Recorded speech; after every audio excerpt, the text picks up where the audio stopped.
ان کے کیمرہ توڑ دیے گئے، کیمرہ مین کو ٹارچر کیا گیا، اس کی بنیادی وجہ یہی تھی کہ کوئی بھی ایسی چیز باہر نہ نکلے جس کے ذریعے الیکشن کی ریگنگ کو پکڑا جا سکے۔ تو ہم تو اس کے اوپر بہت کلیئر ہیں کہ پنجاب کے اندر بدترین ریگنگ ہوئی ہے، بلکہ ہم کیا، یہ بات نون لیگ کے اپنے لوگ بھی تسلیم کر رہے ہیں کہ ہم نے بڑے کنٹرولڈ طریقے سے رزلٹ۔ لیکن سر دیکھیں نا، فارم 45 کا مسئلہ ہو، فارم 47 کا مسئلہ ہو، آپ کہتے ہیں فارم 45 کی طرف ہم جیت گئے، وہ کہتے ہیں فارم 47 جو ہے وہ آ گیا، تو اس کا فیصلہ تو اداروں نے کرنا نا سر، آپ نے تو فیصلہ نہیں کرنا، یا تحریک انصاف خود ہی فیصلہ کرے گی یا سڑکوں پہ آئے گی، تو پھر کیسے معاملات آگے بڑھیں گے؟ نہیں، بیسیکلی تو اس کا فیصلہ اداروں نے ہی کرنا ہے، الیکشن کمیشن نے کرنا ہے، پاکستان کی اعلیٰ عدالتوں نے کرنا ہے، لیکن بدقسمتی یہ ہے کہ وہاں سے کوئی فیصلہ نہیں ہو پا رہا۔ ہمارے پاکستان تحریک انصاف کے 3 MNAs حلف لینے کے بعد پارلیمنٹ میں موجود ہوتے ہیں، اور ان کی ایبسنس کے اندر وہاں کے RO صاحب ریکاؤنٹنگ کروا کے تو انہیں ہروا دیتے ہیں۔ آن دا ادر ہینڈ سائڈ ہمارے جو درخواستیں ہیں ریکاؤنٹنگ کی، انہیں مسترد کر دیا جاتا ہے، انہیں ٹریبیونلز کو فارورڈ کر دیا جاتا ہے، ٹریبیونلز کے اندر ان کی ہیرنگ ہی نہیں ہو پا رہی۔ فارم 45 اور 47 کا معاملہ بہت سمپل ہے، دیکھیں ایک آپ کو فارم 45 ہے جو آپ کا پریزائڈنگ آفیسر دیتا ہے، اینڈ بائی لا وہ باؤنڈ ہے کہ وہ امیدواروں کے تمام پولنگ ایجنٹس کو وہ فارم پرووائڈ کرے، اس فارم کے اوپر جو کاؤنٹنگ ہوتی ہے that is the actual counting. اس کے بعد جب فارم 45 کمپائل ہو جاتا ہے تو ایک فارم 47 جنریٹ ہوتا ہے۔ اب اگر آپ فارم 45 اور 47 آپس میں ایک دوسرے کے ساتھ نہیں ملتے اور ان کے نمبرز میچ نہیں کرتے، تو اس کا مقصد یہ ہے کہ فارم 45 جعلی تیار کیا گیا ہے۔ تو فارم اس کے لیے کوئی راکٹ سائنس تو چاہیے نہیں میرا بھائی، نہ اس کے لیے کسی سائنسدان کا پیدا ہونے کا انتظار ہونے کی ضرورت ہے کہ سائنسدان پیدا ہو اور وہ پھر کوئی ٹیکنالوجی نکالے۔ تو ایز سمپل ایز دیٹ، آپ فارم 45 اور فارم 47 کو آپس میں کمپیئر کر لیں۔ اب فارم 47 کے اندر لاہور میں میاں نواز شریف صاحب کے حلقے کے اندر آپ دیکھ لیں، جہاں پر فارم 45 میں ان کا 100 ووٹ لکھا گیا ہے، فارم 47 کے اندر آگے 1 0 ایڈ کر کے 1000 کر دیا گیا ہے۔ یہ بھی ملحوظ خاطر نہیں رکھا گیا کہ اس پولنگ سٹیشن کے اوپر تو اتنے ووٹ ہی نہیں ہیں، ان ووٹوں سے زیادہ ووٹ کاسٹ کروا دیے گئے ہیں وہاں پر۔ تو یہ بیسک کام تو اداروں کا ہی ہے۔ جب ادارے اس کے اوپر توجہ نہیں دیں گے، ادارے ہمیں انصاف نہیں دیں گے، تو پھر ظاہر ہے ہمیں احتجاج کرنے کے لیے سڑکوں پر ہی آنا پڑے گا، وگرنہ ہمیں احتجاج کا کیا شوق ہے؟ اگر ہمیں عدالتوں سے انصاف ملے، اگر ٹریبیونلز ہمارے فیصلے کریں، اگر election commission of Pakistan merit کے اوپر فیصلے کرے، تو ہم کیوں جائیں گے سڑکوں کے اوپر؟ لیکن چونکہ یہاں پر ان تینوں جگہوں سے اس لیکن حامد صاحب ایک اور بڑا مسئلہ ہے سر، مجھے بتائیے گا کہ بیرسٹر گوہر علی خان نے کہا کہ بانی PTI کی رہائی کے لیے یا کسی بھی قسم کے مذاکرات جو ہے وہ نہیں ہو رہے، لیکن میرے کل پروگرام میں جو ہے رؤوف حسن صاحب جو ہے، جو آپ کے اسپوکس پرسن ہیں، سیکرٹری اطلاعات ہیں، ان کا یہ کہنا ہے کہ اگر ہم چاہتے تو 2-2.5 ماہ میں جو ہے وہ تحریک انصاف کے بانی چیئرمین باہر ہوتے، مذاکرات ہو رہے تھے۔ تو کون یقین کرے سر، کس کا موقف ٹھیک ہے؟ کہ سنی اتحاد کونسل کا موقف ٹھیک ہے یا PTI کا موقف ٹھیک ہے؟ اس کا فیصلہ عوام کنفیوز ہے سر۔ دیکھیں سر، جہاں تک میرے موقف کا تعلق ہے، میں تو بہت ساری چیزوں کو کلیریفائی خود کر دیتا ہوں، چونکہ میں خود باہر ہوں، جیل کے اندر نہیں ہوں۔ جہاں تک بانی چیئرمین تحریک انصاف عمران خان صاحب کی بات ہے، تو چونکہ مجھے یہ اتفاق ہوا کہ لاسٹ تھرسڈے کو میری ان کے ساتھ ملاقات ہوئی، اور اس ملاقات میں رؤوف حسن صاحب موجود تھے۔ میری پریزنس کے اندر جو میں نے ان کا کنڈکٹ دیکھا وہ تو یہ تھا کہ انہوں نے رؤوف حسن صاحب کو تمام پوائنٹ ڈکٹیٹ کروائے اور انہیں بتایا کہ آپ نے اس ایشو کو ریز کرنا ہے، اور چونکہ سیکرٹری انفارمیشن بھی وہی ہیں پاکستان تحریک انصاف کے، تو میرا خیال ہے رؤوف حسن صاحب کی جو بات ہے اس کی اتھینٹسٹی سب سے زیادہ ہے۔ جہاں تک دیگر اراکین قومی اسمبلی یا صوبائی اسمبلی کے بیانات کی بات ہے، تو شیر افضل مروت صاحب نے سعودی عرب کے بیان کے حوالے سے اپنی وضاحت کر دی کہ یہ ان کا ذاتی بیان تھا، اور اس کے اوپر بھی نہ صرف PTI نے وضاحت کی بلکہ میرے ذمہ لگا جیل میں جب میں خان صاحب سے ملا تو میں نے باہر آ کے تو خان صاحب کا موقف واضح کر دیا، رؤوف حسن صاحب نے وہاں پر موقف واضح کر دیا کہ ہم نہیں سمجھتے کہ آپریشن رجیم چینج کے اندر سعودی عربیہ کا کردار تھا۔ اور خان صاحب کے دور حکومت میں 2 مرتبہ OIC کے وزراء خارجہ کی کانفرنس اسلام آباد میں ہوئی، جو کہ پاکستان تحریک انصاف کے سعودی گورنمنٹ کے ساتھ ایک اچھے تعلقات کی غماز تھی، تو اس کے اوپر موقف آ گیا۔ باقی آپ کسی بھی پارلیمنٹیرین کو اس کی ذاتی رائے دینے سے تو نہیں روک سکتے نا میرا بھائی۔ اب جس طرح میں آپ کو ایک سمپل سی ایگزامپل کوٹ کرتا ہوں کہ میں اس مخالفت کی شمولیت کا مخالف ہوں، لیکن یہ میری اپنی یا میری پارٹی کی رائے ہے۔ اگر 6 جماعتی اتحاد کے پلیٹ فارم کے اوپر باقی جماعتیں یہ کہتی ہیں کہ نہیں جی مولانا صاحب کو انٹر کرنا ہے، تو مجھے اکثریت کی رائے کا احترام کرنا پڑے گا، لیکن میں اپنی پرسنل رائے دینے کا استحقاق تو رکھتا ہوں۔ تو وہ میں نے اپنی پرسنل رائے دی، اسی طریقے سے وہ رائے شیر افضل صاحب کی پرسنل رائے تھی اور انہوں نے اسے کلیریفائی بھی کر دیا۔ پارٹی کی سطح کے اوپر جب بھی رائے کا اظہار ہوتا ہے تو لیکن سر آپ کا چھ جماعتوں پر جو ہے وہ سیاسی اتحاد، حامد صاحب آپ کا سیاسی اتحاد جو ہے وہ کہاں پہ کھڑا ہے؟ ایک طرف آپ کہتے ہیں کہ ہم مولانا فضل الرحمان کو جو ہے وہ لیں گے، دوسری طرف پشین میں آپ کے جلسے میں جو ہے مولانا فضل الرحمان کے خلاف نعرے بازی ہوتی ہے، اور پھر جو مولانا صاحب کو آپ القابات سے نوازتے رہے ہیں اس کے بعد کیا یہ ممکن ہے کہ مولانا فضل الرحمان اور آپ جو ہے وہ اکٹھے کوئی تحریک شروع کریں؟ اور اگر مولانا فضل الرحمان اس تحریک میں شامل ہوتے ہیں تو پھر ان کا کیا کردار ہوگا، کیا ان کا رول ہوگا؟ اور کیونکہ ظاہری بات ہے مولانا فضل الرحمان جو ہے ان القابات کے بعد جو ہے وہ کیسے ممکن ہے کہ آپ کے ساتھ چلیں گے؟ سر دیکھیں، میں آپ نے سنی اتحاد کونسل کے چیئرمین کی بات کی، سنی اتحاد کونسل کے چیئرمین نے مولانا فضل الرحمان صاحب کے اتحاد میں شمولیت کی کوئی سٹیٹمنٹ نہیں دی اور اس پر اپنی رائے کا اظہار کیا کہ میری رائے میں انہیں شامل نہیں کرنا چاہیے۔ لیکن جب آپ اتحاد میں شامل ہوتے ہیں تو آپ اتحاد میں کثرت رائے یا اتحادی جماعتوں کے فیصلوں کے پابند ہوتے ہیں۔ اگر اتحاد میں شامل دیگر جماعتیں BNP، MWM، پاکستان تحریک انصاف یہ فیصلہ کرتے ہیں کہ مولانا فضل الرحمان صاحب کو اتحاد میں شامل ہونا چاہیے تو میں ان کے اس فیصلے کا احترام کروں گا، being the partner in alliance. اور جہاں تک تحریک انصاف یا آپ القابات نوازنے کی بات کر رہے ہیں تو بالکل نوازیں گے۔ مولانا صاحب نے بھی کوئی کام نہیں کی،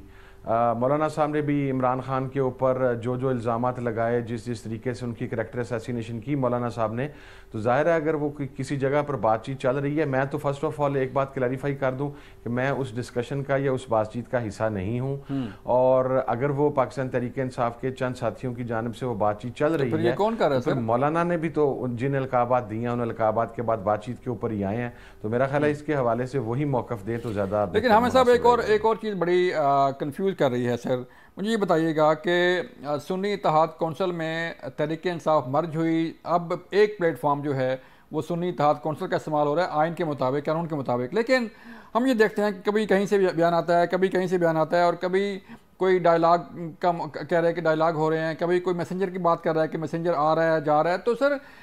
یہ کیسے جو ہے وہ ہوگا کہ کوئی ایک پلیٹ فارم نہیں ہونا چاہیے جہاں سے بات جو ہے وہ آگے بڑھے؟ سر میرے ذریعے ہی جائے گا، ہم تمام چیزوں کے اوپر آن بورڈ ہیں۔ پاکستان تحریک انصاف کے جو الیکشن کمیشن نے انتخابات کو رد کیا تھا، اس کے بعد پاکستان تحریک انصاف نے اپنے انتخابات کروائے اور اس کے اوپر پاکستان تحریک انصاف الیکشن کمیشن کے اندر دوبارہ گئی ہے۔ میں جو بات آپ کو واضح کرنا چاہ رہا ہوں وہ یہ ہے کہ قومی اسمبلی کے اندر لیڈر آف دا اپوزیشن کے تقرر کا معاملہ تھا، پنجاب اسمبلی کے اندر لیڈر آف دا اپوزیشن کا تقرر تھا، سینٹ کے اندر لیڈر آف دا اپوزیشن کا تقرر تھا، قومی اسمبلی اور ریسپیکٹو پروونشل اسمبلیز کے اندر پارلیمانی لیڈرز کے تقرر کا معاملہ تھا، سپیکرز کا معاملہ تھا جو ہمارے کینڈیڈیٹس ہوں گے، تو وہ سب کے سب سنی اتحاد کونسل کے پلیٹ فارم پہ ہی ہوئے ہیں۔ میرے ہی لیٹر ہیڈ کے اوپر وہ ریسپیکٹیو جو پرسنالٹیز تھی جن کو جو لیٹر لکھے جانے تھے ان کو لکھے گئے ہیں، اناؤنسمنٹ بھی میرے ہی لیٹر ہیڈ کے اوپر ہوئی ہے، اور وہ ظاہر ہے جو عمران خان صاحب کی ڈائریکشنز تھیں اسی کے مطابق ہوئی ہیں۔ لیکن کچھ چیزوں کے اوپر ظاہر ہے ہم اتحادی ہیں، لازمی نہیں ہوتا کہ آپ ہر چیز کے اوپر ایک دوسرے کے ساتھ اتفاق کریں۔ میرا مزاج یہ ہے کہ اگر میرا کسی بات پر اختلاف رائے ہو بھی تو میں وہ کور کمیٹی کے اندر یا جو کنسرنڈ ایک فورم ہے اس کے اوپر اس اختلاف رائے کا اظہار کرتا ہوں۔ میں پبلکلی اس بات کے اوپر نہیں گفتگو کرتا کیونکہ پھر بہت سارے لوگ اس کو اپنا معنی یا اپنا رنگ دے لیتے ہیں، لیکن ابھی میں آپ کو بالکل کیٹیگرائز کر کے کلیریفائی کر رہا ہوں کہ کسی قسم کا نہ اختلاف رائے ہے نہ ہی پارلیمنٹ کے اندر۔ لیکن سر آپ پارلیمنٹ میں آئے، پارلیمنٹ میں آنے کے لیے آپ کو عوام نے مینڈیٹ دیا، لیکن ہم دیکھ رہے ہیں سر کہ پارلیمنٹ کے اندر جو تحریک انصاف کا سنی اتحاد کونسل کا جو موقف ہے، جو ایک رویہ ہے، وہ درست نظر نہیں آ رہا، ہنگامہ رائی ہے، انتشار ہے، تو پھر عوام کے مسائل کیسے حل ہوں گے؟ ایک تو عوام کے مسائل حل کرنے ہیں سر، ایک قومی ایشوز ہیں جس پہ بینگ اپوزیشن جماعت آپ نے رول پلے کرنا، لیکن وہ رول ہمیں کہیں نظر نہیں آ رہا سر۔ نہیں سر، اس سوال کے نا دو جواب ہیں۔ پہلا، جہاں تک ریاست کے مفادات کے تحفظ کی بات ہوتی ہے تو گزشتہ روز ایرانی پریزیڈنٹ پاکستان آئے ہوئے تھے اور پارلیمنٹیرینز کا ایک وفد جو ہے وہ اسپیکر قومی اسمبلی ایاد صادق صاحب کی سربراہی میں اس نے ان ملاقات کی، اور اپوزیشن کو میں نے ریپرزینٹ کیا. میرے ساتھ ہمارے چیف ویب ملک عامر ڈوگر صاحب تھے. وہاں پر میں نے گفتگو کی اور ہم نے ان کو ایرانی پریزیڈنٹ کو بالکل باور کروایا کہ ہم اپوزیشن کی طرف سے آئے ہیں اور اسپیکر قومی اسمبلی کی سربراہی میں آئے ہیں. وہاں پر دیگر جماعتوں کے پارلیمانی لیڈرز بھی موجود تھے اور ہم نے انہیں کلیریفائی کیا کہ ہمارے پولیٹیکل ڈفرینسز ہیں پاکستان کے اندر اور ہم ایک دوسرے کے مخالفین ہیں, لیکن جہاں تک ریاست کا تعلق ہے اور جہاں تک ہمارے ریاستی تعلقات کا تعلق ہے, پاکستان کی عوام ان کو ویلکم کرتی ہے, پاکستان کی حکومت اور اپوزیشن ان کو مشترکہ طور پر ویلکم کرتی ہے. اور میری اور ملک عامر ڈوگر صاحب کی اس ملاقات میں شمولیت کا فیصلہ پوری پاکستان تحریک انصاف کی قیادت کی مشاورت کے بعد کیا گیا تھا. تو دیکھیں, جہاں پر ریاست کے مفاد کے تحفظ کا معاملہ تھا وہاں پر تو ہم ون سٹیپ اہیڈ جاتے ہوئے ہم نے حکومت کا ساتھ دیا, لیکن جو دوسرا پورشن ہے اس کا وہ یہ ہے کہ پاکستان جن بحرانوں سے اس وقت گزر رہا ہے, جس میں معاشی بحران ہمارا سب سے بڑا بحران ہے اور داخلی طور پر جیسے ہم جس سیاسی عدم استحکام اور سیاسی خلفشار کا شکار ہیں, یہ اس وقت تک ختم نہیں ہو سکتا جب پاکستان کے اندر ایک سٹیبل گورنمنٹ نہ آئے. پاکستان میں سٹیبل گورنمنٹ آنے کے لیے ایک ہی سنگل ریکوائرمنٹ ہے کہ عوام نے جس کو مینڈیٹ دیا ہے اس کی حکومت ہونی چاہیے. تو ہمارا تو مطالبہ ہی یہ ہے کہ آپ ہمارا چوری شدہ مینڈیٹ واپس کریں, آپ اس کے اوپر ٹرائلز کے اندر فیصلہ کریں, آپ نے جو بھی وہاں پر اپنی قانونی کارروائی کرنی ہے, عدالتی کارروائی کرنی ہے, وہ کارروائی کریں, ہمارا مینڈیٹ ہمیں واپس کریں, عمران خان صاحب کو باہر لائیں. تو ہمیں کوئی اعتراض نہیں ہوگا. اگر ہماری تعداد کم ہوئی, ہمارے نمبرز کم ہوئے, تو ہم پھر بھی اپوزیشن کے اندر بیٹھیں گے اور ہم پارلیمانی بزنس کا حصہ بنیں گے. لیکن سر یہ نہیں ہو سکتا کہ آپ ہمارے چادر اور چار دیواری کے تقدس کو پامال کریں, آپ ہمارے کارکنان کو جیلوں کے اندر رکھیں. عمر سرفراز چیمہ جو دونوں بازوں سے پیرالائز ہو چکا ہے, وہ 302 کی چکی میں اسے رکھا گیا, اس کا جرم کیا ہے؟ یاسمین راشد صاحبہ کینسر کی سروائیور ہیں, وہ گزشتہ 1 سال سے اندر پڑی ہوئی ہیں. ہمارے دیگر لوگ جیلوں کے اندر ہیں, بانی چیئرمین تحریک انصاف عمران خان صاحب جیلوں کے اندر ہیں. سائفر کیس آپ کے سامنے ختم ہو چکا ہوا, اس کے پلے ہی کچھ نہیں رہ گیا, پروسیکیوشن کو آرگومنٹ ہی نہیں کر پا رہی وہاں سائفر کیس کے اندر. اب آپ مجھے بتائیں کہ آپ ہمیں ٹارچر کریں, آپ ہمارے گھروں میں جائیں, آپ ہماری ماؤں بہنوں کو اٹھائیں, آپ ہماری ماؤں بہنوں کو پرچوں کے اندر نامزد کریں, آپ ہمارے بزنسز بند کر دیں, آپ ہمارے نام ECLs کے اندر ڈال دیں, آپ ہمیں یعنی زندگی گزارنے کا ایک حل بھی نہ دیں, اور اس کے اوپر ہم جناب صرف آپ کو آگے بڑھ کے میں معذرت کے ساتھ ایک بات کو عرض کر دوں, میں if I am the part of the National Assembly, میں قومی اسمبلی کا ممبر ہوں, تو میں اس وقت تک قومی اسمبلی کا ممبر ہوں جب تک عوام کے دیے ہوئے مینڈیٹ کا احترام کیا گیا. اگر آپ نے عوام کے مینڈیٹ کا احترام نہیں کیا تو مجھے ایسی قومی اسمبلی کو چلانے کا سر کوئی شوق نہیں ہے. اور یہ لوگ جو کہتے ہیں نا کہ جناب ہمیں موقع دیں, ہم یہ صحیح کر دیں گے, یہ سن 80 سے شروع ہوئے ہیں, یہ ان کی دہائیاں سن 85 سے. میں کل ایک بندے نے بڑی خوبصورت بات لکھی, انہوں نے کہا کہ جب ہم پیدا ہوئے اور بچے تھے تو میاں نواز شریف صاحب وزیر اعلیٰ پنجاب تھے, جب ہم تھوڑا لڑک پن کے اندر آئے یا تھوڑا بڑے ہوئے تو میاں نواز شریف صاحب دوسری مرتبہ وزیر اعلیٰ تھے, جب ہم سکول جانا شروع ہوئے تو میاں نواز شریف صاحب فرسٹ ٹائم پرائم منسٹر تھے, جب ہم کالج پہنچے تو Nawaz Sharif second time prime minister تھے, جب ہم اپنی پریکٹیکل لائف میں آئے تو Nawaz Sharif third time prime minister تھے. ہم بچپن سے لے کے بڑھاپے کی منازل لیٹ 40s میں مڈ 40s کے اندر پہنچ گئے ہیں, لیکن وہ نواز شریف جو 1985 سے اس ملک کی تقدیر بدلنا شروع ہوا تھا, وہ 2023 تک آنے تک اس ملک کی تقدیر نہیں بدل سکا. یہ ان کے ڈرامے آخر کب تک ہم برداشت کریں گے؟ سر لاسٹ ٹائم کم ہے سر. سنی اتحاد کونسل کی جو مخصوص نشستیں ہیں اس کے متعلق آپ کیا سمجھتے ہیں کہ جو ہے وہ آپ کو یہ نشستیں مل پائیں گی, نہیں مل پائیں گی, یا اس پہ کیا لائے عمل کیا پھر آگے؟ بھائی جان دیکھیں, ہم تو سپریم کورٹ میں گئے ہوئے ہیں. ابھی ان کا وہ جو ایک انہوں نے لیم ایکسکیوز لیا ہوا تھا, چونکہ میں آپ کو ایک اور بات واضح کر دوں کہ آئین کے اندر واضح طور پہ لکھا ہوا ہے قانون کے اندر کہ جب بھی کوئی ممبر آزاد حیثیت میں جیتتا ہے تو he can join any political party. وہاں پر پارلیمانی پارٹی کا لفظ نہیں ہے. انہوں نے یہ جو اعتراض کیا تھا کہ سنی اتحاد کونسل نے الیکشن لڑ کے کوئی سیٹ نہیں نکالی, یہ خود سب کو پتہ نہیں, ایک تو اس آئین کے اندر سے جہاں جہاں سے یہ چیزیں نکالتے ہیں اس کے اوپر بھی انہیں شاندار الفاظ میں خراج تحسین پیش کرنا چاہیے. اب تو بھائی جان وہ اعتراض بھی ختم ہو گیا, اب تو سنی اتحاد کونسل الیکشن لڑ کے پارلیمانی پارٹی بن چکی ہوئی ہے. ہمارے KPK سے MNA بھی آ چکے ہیں, ہمارے KPK سے MPA بھی آ چکے ہیں, ہم نے الیکشن بھی لڑ لی ہے. ہم امید تو کرتے ہیں کہ سپریم کورٹ ہماری وہ سیٹیں ہمیں واپس کرے گی, لیکن اگر آئین کو بلڈوز کرنے کے لیے حکومت کو 2/3 میجورٹی دینی ہے اور کسی شخصیت نے اپنی بحثیت قاضی القضاء اپنی ایکسٹینشن لینی ہے تو پھر ٹھیک ہے، پھر وہ 2/3 میجورٹی وہیں پر رہنے دے گا. پھر اسے کیا ضرورت ہے کہ وہ ہماری ریزرو سیٹس ہمیں واپس کرے، کیونکہ انہی ریزرو سیٹس کے اوپر تو حکومت 2/3 میجورٹی لے رہی ہے. پھر وہ قاضی القضاء صاحب جو ہیں یہ گناہ ان کے سر پر ہے بھائی جان. ہم تو اپنی حجت پوری کر رہے ہیں تاکہ کم از کم یہ جو حق لوٹنے والے ہیں، یہ جو ڈاکہ ڈالنے والے ہیں، یہ جو غاصب ہیں، یہ کسی سٹیج پر یہ نہ کہہ سکیں کہ آپ نے فلانا دروازہ نہیں کھٹکھٹایا، آپ نے فلانا دروازہ نہیں کھٹکھٹایا. ہم الحمدللہ سارے دروازے کھٹکھٹا کے. بالکل ٹھیک ہے صفدر صاحب. یہ تھے صفدر حامد رضا صاحب، چیئرمین سنی اتحاد کونسل، اپنا موقع بیان کر رہے تھے. مجھے ایک بریک کے لیے کہا جا رہا ہے، ملتے ہیں بریک کے بعد. ویلکم بیک ناظرین. ہم بات کر رہے تھے کہ تحریک انصاف کی سیاست جو ہے وہ ہم نے پہلے ڈسکس کی، وہ کس طرف جا رہی ہے. بات کرنے جا رہے ہیں حکومت کی پرفارمنس پر، سیاسی اتحاد پر، کہ سیاسی اتحاد جو ہے وہ کیسے آگے بڑھ رہا ہے اور ملکی مسائل جو ہیں ان کے حل کے لیے کیا آپشن موجود ہیں. اس کے لیے ہمیں جوائن کیا ہے سینیٹر پروشا بیرام خان نے. ان سے بات کرنے جا رہے ہیں. میم پروشا، شکریہ ہمیں وقت دینے کا. بتائیے گا، آپ اتحادی ہیں، حکومت کے اتحادی تو ہم نہیں کہیں گے، آپ you are not part of cabinet, لیکن ان کے ساتھی ضرور ہیں. حکومت بنانے کے لیے آپ کا ایک کردار ہے، ایک رول ہے، آپ کے پاس آئینی عہدے بھی ہیں. تو ایک پلان لے کے چلے تھے آپ لوگ بھی، نون لیگ کی حکومت بھی. تو کیا وہ پلان پر کام ہو رہا ہے؟ آپ کو نظر آ رہا ہے کہ عوام کے مسائل حل ہو رہے ہیں؟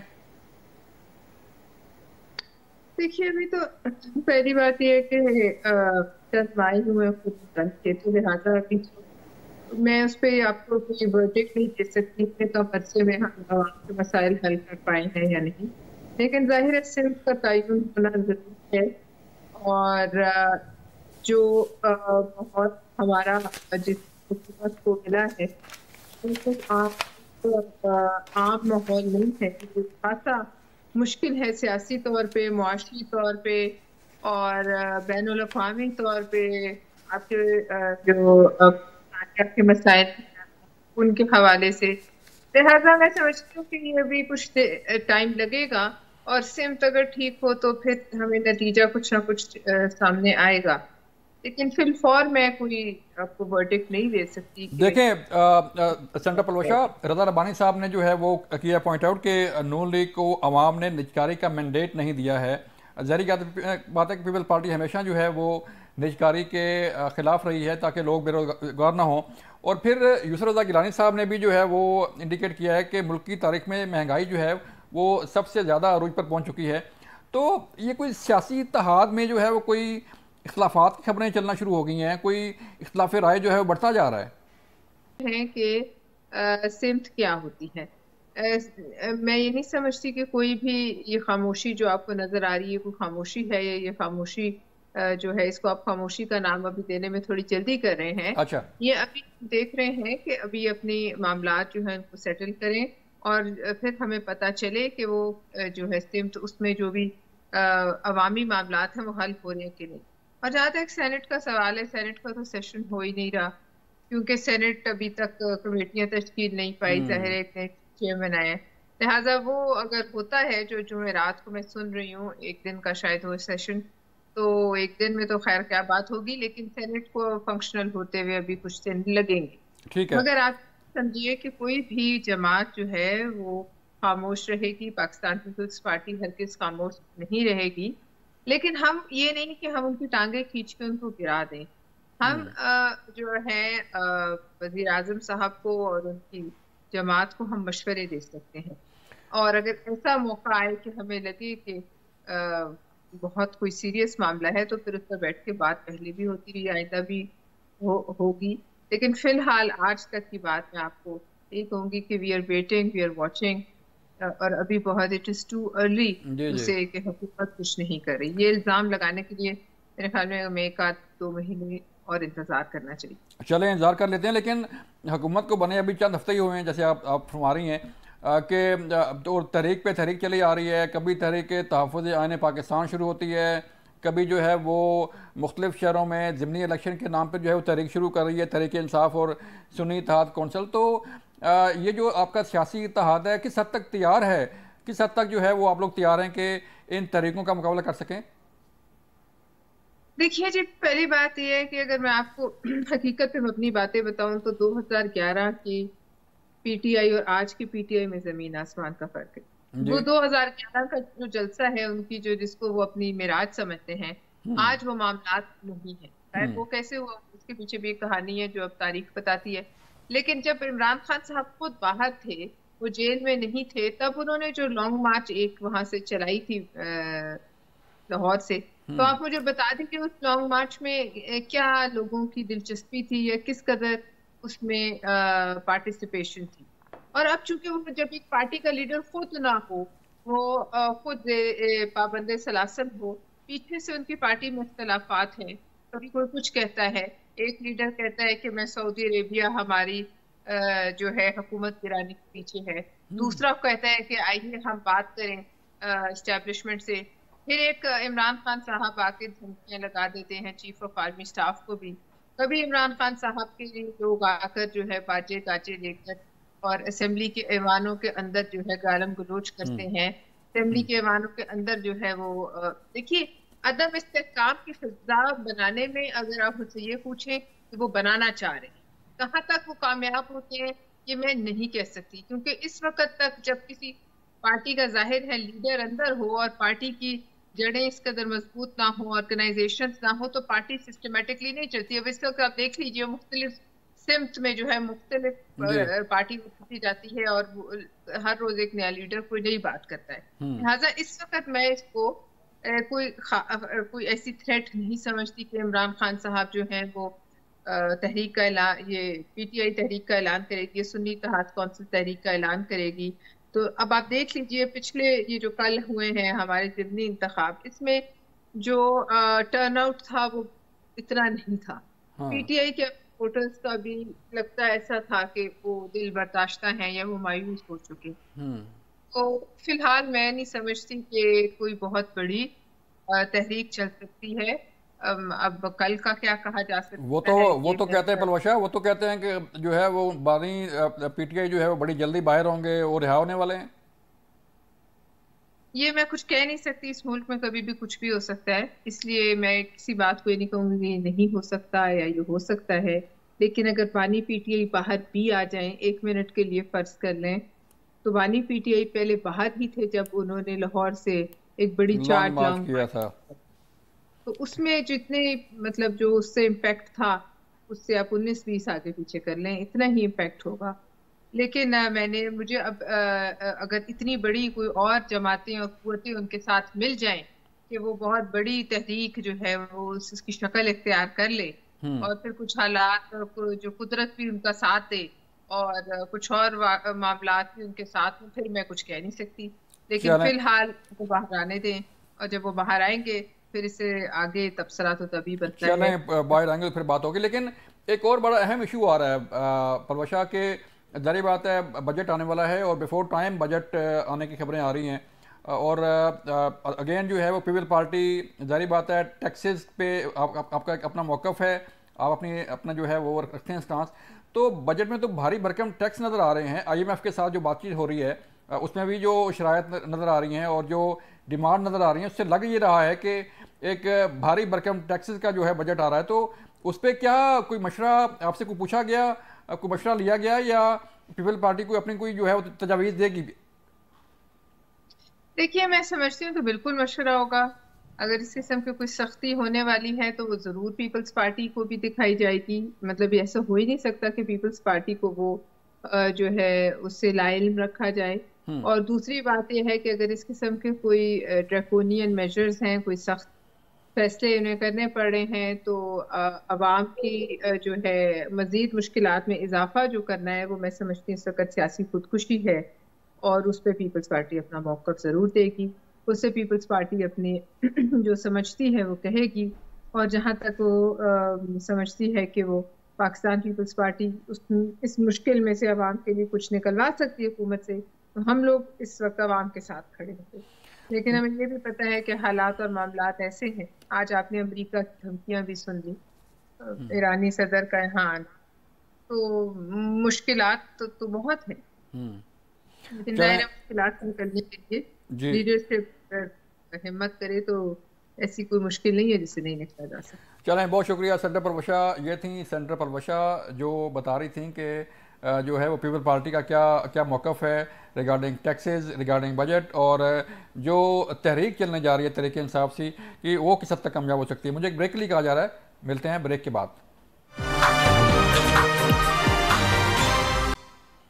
Welcome back. ایک اور بڑا اہم مسئلہ ہے بلوچستان کا، اور بلوچستان کے لاپتہ افراد کا، بلوچستان کے شہداء کا، مسنگ پرسن کا مسئلہ بڑا گمبھیر صورت اختیار کرتا جا رہا ہے.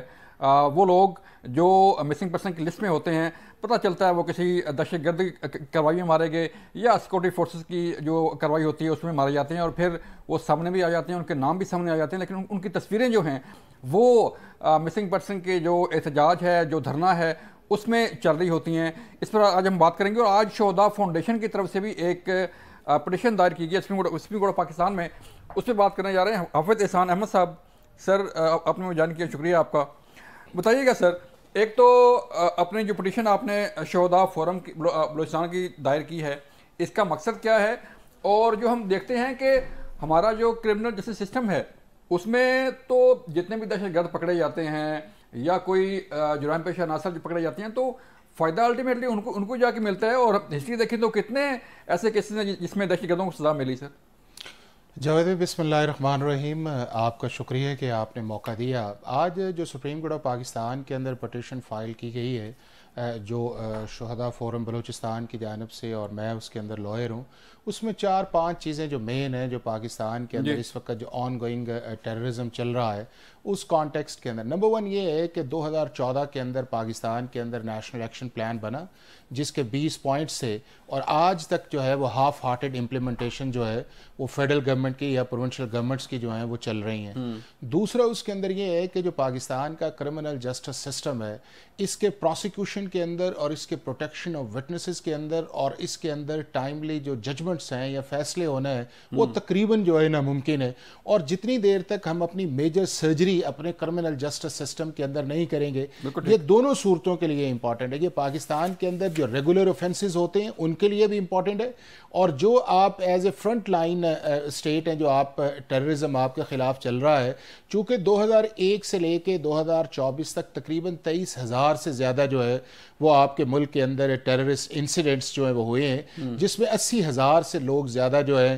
آپ کی لا انفورسمنٹ ایجنسیز کے، آپ کا عام آدمی جو ہے اس ملک کے اندر شہید ہوا ہے، اور اس کے بعد $150 بلین سے زیادہ آپ کو جو ہے فائنینشیل لاس اس ملک کے اندر اس سارے پروسیس کے اندر آئے. لیکن اگر آپ اس کو ریزلٹس کی طرف جائیں گے، اب آپ دیکھیں کہ 21 کانسٹیٹیوشنل امینڈمنٹ آئی جس کے اندر ملٹری کورٹس بنائیں کہ جی چونکہ ہمارا ریگولر سسٹم کام نہیں کر رہا تو سٹاپ گیپ ارینجمنٹس کے لیے وہ آنا چاہیے. ان کی اپیلز آج بھی سپریم کورٹ آف پاکستان کے اندر 2019 سے جو وہ پینڈنگ ہے. اسی طرح ڈیفرنٹ ٹیئرز کے اندر ہے. پھر تیسرا جو اس کے اندر امپورٹنٹ جس کے اندر میں نے ہائی لائٹ کیا ہے، یہ ساری پٹیشنز کے اندر آیا ہے کہ ہمارا جو سوشل میڈیا ہے اس نے جو اپنی بریجز کو کراس کیا ہے، اپنی لیمیٹیشنز کو، اور فیک نیوز کا جو کانسیپٹ آیا ہے، اور جس کے اندر ہمارے ملک کے اندر یہ ٹیررسٹ آرگنائزیشن پاکستان کے اندر بیٹھ کے یا پاکستان سے باہر ایک نیریٹو جو ہے وہ بلڈ کرتی ہیں. تو دنیا کے ہر ملک نے اس کو ایڈریس کرنے کی کوشش کی ہے، چاہے وہ جاپان ہے، چاہے وہ آپ کے ہمسایہ ممالک ہیں، چاہے UAE ہے، چاہے امریکہ ہے، چاہے فرانس ہے، بیلجیم ہے. تو ہمیں اپنے اس سسٹم کو بھی جو سوشل میڈیا کے لاز ہیں ان کو 2024 کے مطابق آنا چاہیے. اور فائنلی اس کے اندر یہ ہے کہ جو پاکستان کے اندر ایک ایویڈنس کلیکٹ کرنے کا یا فورینزک ایک پروسیس ہے، چونکہ جتنی دیر تک اب ہم نے اوریجنل کرمنل جسٹس سسٹم جس کے اندر پولیس، پروسیکیوشن، وٹنسز، ججز جو ہے اس کی طرف سٹیٹ اپنی ڈائیورجن نہیں کرے گی کنسنٹریٹ ہو کے ریسورسز کے ذریعے اور اس کے بعد نئی لیجسلیشنز کے ذریعے، ہم اس کرائسس یا اس مین سے آگے نکل نہیں سکتے. تو یہ ساری چیزیں امپورٹنٹ ہیں. اور پھر جس کی طرف آپ نے اشارہ کیا ہے کہ اس ملک کے اندر تقریباً 10,000 کے قریب لوگ جو تو مسنگ پرسن سے 7,000 سے زیادہ جو ہیں وہ آپ کے ریکور ہو گئے ہیں. 2011 سے جب پاکستان کے اندر انکوائریز اینڈ کمیشن ایکٹ بنا جو فورس ڈس اپیرنس تھا، 4,000 سے لوگ زیادہ جو ہیں وہ بذات خود والنٹیرلی آئے ہیں. اور اس میں 800-850 کے قریب ایسا ہے کہ جو ان ٹیررسٹ آرگنائزیشن سے اٹیچ ہے. اور ابھی آپ نے 3 ریسنٹ انسیڈنٹ دیکھے کہ گوادر کا انسیڈنٹ آیا تو جو مسنگ پرسنز کی ویوز پکچرز کی جا رہی تھیں وہ وہاں پہ پائے گئے. اسی طرح ایران کے ساتھ جب آئی ایک سلسلہ آیا تو جب پاکستان نے ٹارگٹس کے اندر اٹیک کیا تو وہاں پہ بھی جو پکچرز یہاں پہ لہرائی جا رہی تھی وہیں تھی. اسی طرح کراچی کا بھی دیکھے تو یہ اس میں بھی بات کی گئی ہے کہ یہ جو مسنگ پرسنز والا ہے اس کو جو نیریٹو دے کے جو آپ کی جو سٹیٹ اینٹی ٹیررزم کی ایکٹیویٹیز ہے اس کو جو ڈائیورژن کیا گیا ہے اس کو بھی جو ہے پاکستان کی ریاست کو اور پاکستان کے جو ادارے ان کو دیکھنا چاہیے. 2700 مسنگ پرسن میں سے 2200 ریکور ہو گئے, ٹھیک ہے جی. 10,000 میں سے 8,000 کیسز جو ہے وہ سیٹل ہو گئے, لیکن اس کے باوجود جو ہے 4,000 سے زیادہ لوگ ریٹرن آ گئے. اور اس میں بہت سے ایسے ہیں کہ جو کسی نہ کسی کیس کے اندر ملوث تھے اور وہ ابسکانڈ کر گئے ہیں, اور جب وہ ابسکانڈ کر گئے ہیں تو ان کو بھی آپ نے مسنگ پرسنز کے لسٹ کے اندر ڈال دیا. اور دیکھیں دہشت گرد کریم جان کا لے لیں, امتیاز احمد کا لے لیں, عبدالودود کا لے لیں, یہ ایسے دہشت گرد ہیں جو حقیقتاً مارے گئے ایکٹیویٹیز میں. یہ تو وہ دیکھیں نا کہ یہ تو وہ ہے کہ جو آپ کے اس ریچ کے اندر آئے, انکاؤنٹر ہوا اور وہاں پہ مارے گئے اور آپ کے پاس ان کے آئیڈینٹیفیکیشن آ گئی. کئی تو ایسے ہیں جن کے آئیڈینٹیفیکیشن ہی نہیں ہے, یعنی کہ وہ باہر بیٹھ کے کر رہے ہیں یا وہاں پہ ان کی ڈیتھ ہو گئی ہے یا کوئی ان کا آپس کے اندر جو لگا اس کے اندر وہ پرابلم آئے. تو بنیادی میں سمجھتا ہوں اس چیز کے اندر اگر اسی کمپیریزن کو دیکھا جائے تو ہمارے انڈیا کے اندر کتنی ڈس اپیرنسز ہیں, ان تھاؤزنڈز جو ہے, امریکہ کے اندر تھاؤزنڈز جو ہیں, اس کے بعد UK کے اندر جو ہے وہ ساری چیزیں. لیکن ہم یہ کرتے یہ ہے کہ جو ایک اپنا پولیٹیکل نیریٹو جو ہے وہ ہم اپنے سٹیٹ نیریٹو سے جب اوپر لے کے جاتے ہیں تو پھر ہم ان فگرز کی بجائے یا فیکٹس کی بجائے نہیں جاتے, پھر ہم یہ چاہتے ہیں کہ جو ہم کہنا چاہتے ہیں اور اس کے اندر ایک ملائن کا ایلیمنٹ آتا ہے, وہ چاہے آپ کے پارلیمنٹ ہو, چاہے آپ کے جوڈیشل انسٹیٹیوشنز ہو, اور چاہے پاکستان کی سیکیورٹی اسٹیبلشمنٹ کے انسٹیٹیوشنز ہو, تو پھر ہماری جو ڈائیورژن ہے سارا وہ اس طرف جاتا ہے. اور چونکہ ہمارے ملک کے اندر میڈیا لاز جو ہیں یا آپ کا سوشل میڈیا لاز افیکٹو نہیں ہے, تو پھر جو وہ نیریٹو چلتا ہے تو وہ جو سٹیٹ کا ایکچوئل نیریٹو ہے یا پاکستان کا عام آدمی جو ہے وہ پھر اس سارے پروسیس کے اندر ٹریپ ہو جاتا ہے. پھر سر اس میں پروپیگنڈا دیکھیں نا, جو انڈیا ہے, را ہے, باقی جو ملک دشمن عناصر ہیں ان کے ساتھ مل کے پروپیگنڈا, ان کے ساتھ مل کے جو ہے وہ احتجاج, اور یہ وہ چیزیں نہیں. لیکن میں سمجھتا ہوں کہ ہمیں جو امپورٹنٹ چیز کرنی چاہیے جس کی طرف آج سپریم کورٹ آف پاکستان کی طرف اشارہ کیا, اور ڈیفینیٹلی یہ جو پریکٹس اینڈ پروسیجر کے مطابق کمیٹی کے اندر جائے گا, کنسیڈر کریں گے, اور مناسب سٹیٹ جو بھی چیف جسٹس آف پاکستان کی ان کی کمیٹی ایک فیصلہ کرے گی. جتنی دیر تک جاوید بھائی ہم اپنے ہاؤس کو ان آرڈر نہیں کریں گے اپنے ملک کے اندر, ہم اس جو وکٹم ہے وہ رہیں گے. وہ کیا ہے کہ آپ نے اپنے کرمنل جسٹس سسٹم کو ٹھیک کریں, آپ اپنے عدالتی نظام کو ٹھیک کریں, آپ اپنے جو آؤٹ ڈیٹڈ لاز ہیں انہیں بدلیں. آپ اپنی دیکھیں نا پاکستان کے اندر جو 20 سال سے جو ٹیررسٹ ایکٹیویٹیز کے متعلق کنوکشن ریٹ ہے وہ 8.7 ہے. اگر آپ چلے جائیں چائنا کے اندر تو 99% ہے, اگر آپ چلے جائیں جاپان کے اندر تو 99.9% ہے. اب کہاں 8%, کہاں آپ کا 9. اب جب وہ ویکیوم آئے گا, جب آپ کے ملک کے اندر رول آف لا یا آپ کا انسٹیٹیوشنل سٹرینتھ نہیں آئے گی, تو پھر ہر شخص اس چیز کے اندر جائے گا کہ مجھے کوئی پوچھ سکتا ہے. تو ہمیں اپنے اداروں کو اور اپنے سسٹم کو سٹرینتھن کرنا چاہیے, اور بنیادی ذمہ داری جو ہے وہ ہماری پارلیمنٹ کی ہے, ہماری جو ہے پروونشل اسمبلیز کی ہے, ہماری گورنمنٹس کی ہیں کہ اس پہ سینٹرک کریں. یہ ہاٹ پاٹ سے کام نہیں چلے گا, یہ فائر فائٹنگ سے کام نہیں چلے گا. اگر آپ نے اس ملک کو انویسٹمنٹ کے لیے, اس ملک کے اندر ٹیررزم کے خاتمے کے لیے, اس ملک کے اندر رول آف لا کے لیے اگر آپ نے جانا ہے, تو آپ کو اپنی فنڈامنٹل بنیادی چیزیں ٹھیک کرنی پڑیں گی, میجر سرجری کرنی پڑے گی. اور سرجری کیا ہے کہ آپ اپنے انصاف کے نظام کو ٹھیک کریں, آپ اپنے کرمنل جسٹس کو ٹھیک کریں, آپ اس ملک کے اندر نئی لیجسلیشن لے کے آئیں تاکہ پاکستان اس مین سے بھی نکلے, پاکستان کے عام آدمی کا ٹرسٹ بھی ان اداروں کے اوپر آئے. اور پھر یہ ہے کہ پاکستان کے اندر آپ دیکھیے گا کہ انویسٹمنٹ بھی آئے گی, پاکستان کے اندر رول آف لا بھی آئے گا, اکاؤنٹیبلٹی بھی آئے گی. اس کے لیے ہمیں اپنی نیتوں کو اور اپنی ڈائریکشن کو ٹھیک کرنا ضروری ہے. بالکل ٹھیک ہے حافظ صاحب. یہ تھے حافظ احسان احمد صاحب. ناظرین جو بتا رہے تھے کہ مسنگ پرسن کا مسئلہ کیسے حل ہو سکتا ہے, قانون سازی کیسے ہو سکتی ہے, اور جو سپریم کورٹ آف پاکستان کا کردار ہے, جو عدلیہ کا کردار ہے, جو پارلیمنٹ کا کردار ہے,